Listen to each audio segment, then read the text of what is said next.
Alright, let me take it in the frame.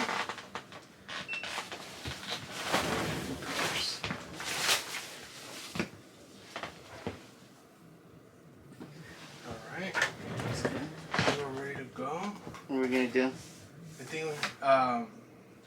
I think first we're just gonna talk about you, bro.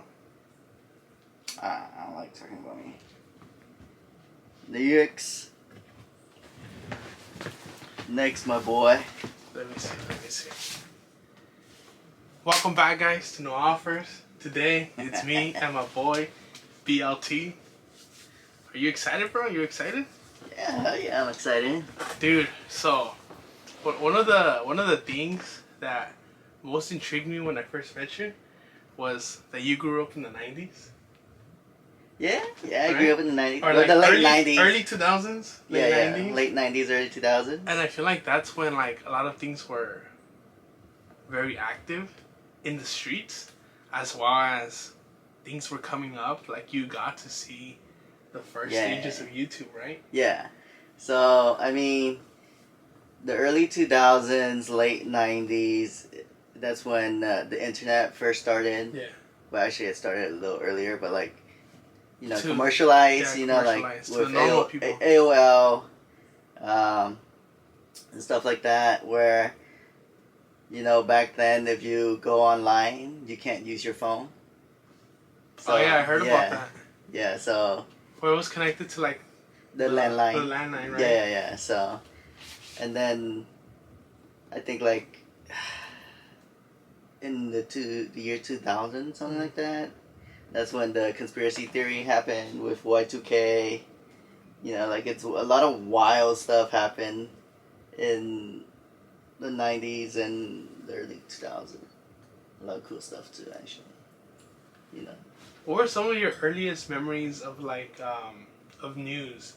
Because I feel like for me, one of the earliest memories that I have of big news is like the death of Michael Jackson, and then like Obama being president. And I feel like those are the biggest, like my earliest memories of big news would have to be them too. I think the biggest and most historic news for me was it was about 8 o'clock in the morning. Like I still remember like vividly. I was in my history class, and his name was Mr. Wright, I believe. Mr. And Wright. he's infamous for having coffee breath. Okay. Because like he drinks a lot of coffee. Yeah. So like he decided to turn on the news that day, for us to watch, and it was breaking news. That was during 9/11. Oh wow. So like dude, that must have been really scary, right? I mean, like for me, I guess I was too young to comprehend it. Okay. So you were really young. Yeah. But like looking back now, right? It was a crazy moment. Like all of the adults were freaking out. There's definitely a lot of anti brown people. Yeah. Middle Eastern specifically.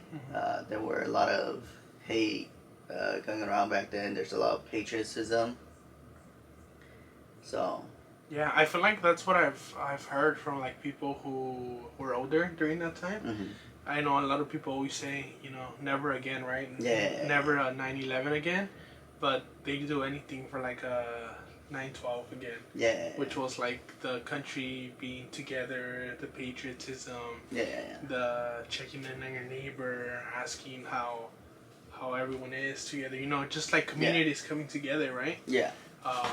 And then as I grew up, I start, seeing like the other side of things, right? Like you mentioned, people from the Middle East, people who look like people from the Middle East, the hate they got, and that's crazy, right? But then it's crazy for me to be like, oh, I'm surprised that never clicked, or that's something that was never taught in school, Yeah. Because if you look back, like throughout history, that's always happened, right? Right. Pearl Harbor, and then what happened with right? the Japanese and then the concentration camps, like that, and then like, so after 9/11, I guess like, people who were innocent, they're just American, but just happened to be, I guess, Pakistani, Iranian, who were in America. They got a lot of hate. They got death threats and stuff like that. Um, Definitely a scary time for them. But Yeah. Yeah, I bet that was a very scary time. What about like the first time you used the internet, bro? How was that? I think the first time I used internet, I think I had trouble just connecting it because like back then, not a lot of people owned like a PC, Mm-hmm. so I had a lot of trouble connecting my wire into my computer, and then the Yeah. moment I got on, I downloaded something called Napster. I don't know if you've heard No, of I've that. never heard Okay, about so it. back then we had to, I guess, bootleg music, Okay. and Napster is like one of the pioneer of that. Before they get sued, and then they Before they got sued? yeah. Before they got sued? Yeah. Napster. Yeah. Okay. So Napster was like a big one. It takes like about a day, sometimes 2-3 days to download one song. Oh wow. Cause and then sometimes you download the song, and the person that uploaded the song renamed the song, so it's not the song that you were looking for to begin with.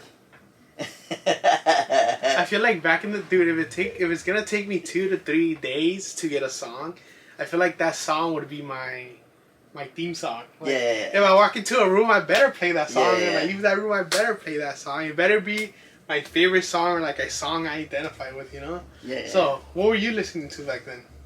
Oh shit! I don't even remember. I listened to a lot of rock song back then. Oh, rock? Yeah, Okay. yeah. But I think before that, we just take the recording. We just record the radio. Okay. I think just backtracking a little bit. Yeah. I think I remember Soldier Boy got famous because he would upload his songs. But he would name them like Ice Cube or Tupac and stuff like that. I think I remember hearing that in an interview. That's how he got famous. Dude, probably imagine a kid over here thinking he's gonna listen to the Tupac song, and then it's Soldier Boy. People get mad, bro, because you waited for like a day or two just to get like the song that you don't want, but sometimes it's fire, so you're like, might as well keep it, Yeah. Dude, imagine having to wait 2 to 3 days. That's a lot. Yeah. And I mean, that's honestly a long time. Yeah. It's not just for music though. Like Napster is also for like. Imagine how long a movie was. Yeah, it'd probably take you a whole month. For movies, for other stuff. Okay. Interesting stuff. Yeah. Imagine just having to wait that long. Hey, wait. Question. Yeah. Those 2-3 days that you were waiting for that song, you couldn't use your phone? No. So like if let's say someone call in, you're screwed, because like your thing would get interrupted and it might get like corrupt or whatever. Like back then, like it was a pain. Sensitive. Yeah. Wow. It definitely teach you patience. Yeah, I feel like that's something we don't have nowadays. Everything now it's so instant. Yeah. And how do you say it? The reward. Yeah, instant gratification. Instant gratification. Yeah. Damn. Yeah, that's a big change. Dude, I feel like when you're poor, you live back a couple years. Like you don't have the newest technology, right? So you're like, I think think I still did that when I would record things like that. Mm-hmm. I still remember I had like in 3rd grade I would stay for an after school program. So I know my parents got me like this flip phone where you like prepay it, and you know, I had no one to call, so it lasted like the whole year, right? Yeah. And I remember I would rent DVDs from like the library down the street. Mm-hmm. And I remember one of them was like the life of Eddie Guerrero or something, right? The wrestler. And in the beginning, in the menu, it had a song. So I remember I would play that on the TV, and then I would have the flip phone, and I would be recording the song, and I'd be hearing back to it, and I'm like, dude, that's cool. Yeah. And then I remember, like, this was already, I was, like, maybe in middle school, so people already had, like, the iPhone 4, maybe, the iPhone 5, right, when I was, like, in middle school. But me, I didn't have that, so I remember I had a DS, and I think I had, like, a fake USB drive full of music. Mhm. And then I think I managed to put it in the SD card, and then from the SD card I put it into my DS. So then you just see me with my DS with my wired headphones listening to music, dude. Yeah. Damn, the struggle. Dude, yeah, you know what I remember was the struggle too? Yeah. Like sometimes your earphones wouldn't work. Oh yeah. Or yeah, you yeah, had yeah. to move it to a You certain gotta blow side. it, and then you gotta wipe it. Kind of like I think back then, the most infamous one. The It's just like 64? the 64. Yeah, you gotta. You gotta blow it, and then you take a little con swab, and you gotta Yeah. do that, and then sometimes you just bang it. It just works. Yeah, dude. I remember that was my go-to because like earphones would always break. Mm-hmm. So then I always had to buy earphones. Always had to check up on that. Yeah. But damn, that's crazy. I mean, like, thinking back, it seems like it's fun to talk about, but fuck, I would not go back, bro. Yeah. But It must have been a pain waiting for three whole hours or Yeah. 3 whole days for a song. Yeah. But I mean, this was the time of buying CDs. And that's when people get viruses too. Oh, Like really? antiviruses, like wasn't a big thing back then. Google wasn't a big thing back then. Mhm. Yahoo was. But a lot of kids were a lot more engaging back then, I guess, because like internet was still new, and because like everyone uses landline back then, like we can't really go on until like after dinner or something like that. Mhm. Like after working business hours. Yeah. So most of the time we just do like after school activities. We still, we play like some physical sports and stuff like that. So Yeah, that's true. That's true. But yeah. How were the first like chat rooms, or like the first social medias? Like the AOL chat rooms? Yeah. Yeah. I guess kind of like the Wild West. It's kind of like... You never know who you're gonna get? Yeah, you just go in and you just chit-chat. It's kind of like Tinder, right? Really? Instead of swiping, right? They just have like a chat room and you just go in and chit-chat. Like, I know like a lot of my friends and like older brother and like his friends, like that's how they meet like most of their friends, and like some of them even got married off that. So it's like, you know that the thing that like social media changed too, or like the chat rooms is easier to find people you have things in common with. yeah, And because like if you get someone who's like from Alhambra, right? yeah, The thing is they're a loner because they don't have anyone else like this, right? yeah, And their only circle is probably their neighborhood, yeah, their high school, yeah, right? And like maybe a high school down the street that he knows no one in there, but they connect through the chat rooms, Yeah. and then they end up having the same things in common, and then they become friends, right? yeah. And then it's like it's really like the expanding your circle, to be honest. Yeah, I think I guess high school years. That's when a lot of my friends like started playing Maple Stories. What are they? Yeah, so it's one of the, I guess, gacha game, like one of the original gacha games, and that's like where they start meeting people from outside of school and stuff just through playing it. So it's still alive actually. Really? Maple Story, yeah. Oh, I think it earns so much money because a lot of kids stole their like parents' credit cards? Yeah, and then they started buying shit. So, Damn, but that's back crazy. then, like, people have to make, like, before MySpace, then before Facebook. Yeah. I think we have something called like GeoCities. That's where you like build your own like little website, super colorful, and you should look it up. Like the Really? 90s, like web design, like you know how nowadays it's very sleek, we're very Yeah, like very Apple. yeah, very streamlined, like very simple, right? Back then it was like colors everywhere. Yeah, too. Yeah, yes, and it's very saturated back then too. So Okay. You know what that makes me think of? Like when I was a little kid working on like my first ever paper on the computer, and I would add like scary fonts. And then turn it in. Yeah. Compared to, the older you are, and then all Times New Roman caramels. So Yeah, it was probably like that, right? Yeah. You're over here playing with the font, making it glow and things like that, right? Yeah. Okay. But I think like back then you get to learn how to code. Like you have to teach yourself how to code. Oh, wow. Yeah. like to do those sites. And now everyone does it for you. Yeah, so I get back then it's a little. I guess it's better that way because like you get to learn and then like you can transition that to an actual job. Yeah, that's true. You know, because like with MySpace, I guess you also have to learn how to code a little bit as well. So, like, Oh wow. I think it was like super cool when it first came out because like it's finally a website where you can actually put like a song that represent you or whatever. Wow. Yeah, you know. Like Instagram stories. Yeah. It's a Kind of good like song. that. That's pretty cool, man. What type of songs were you putting up? I didn't have MySpace. Oh really? No. I'm not like a big social media You've guy. never been a big social media? No.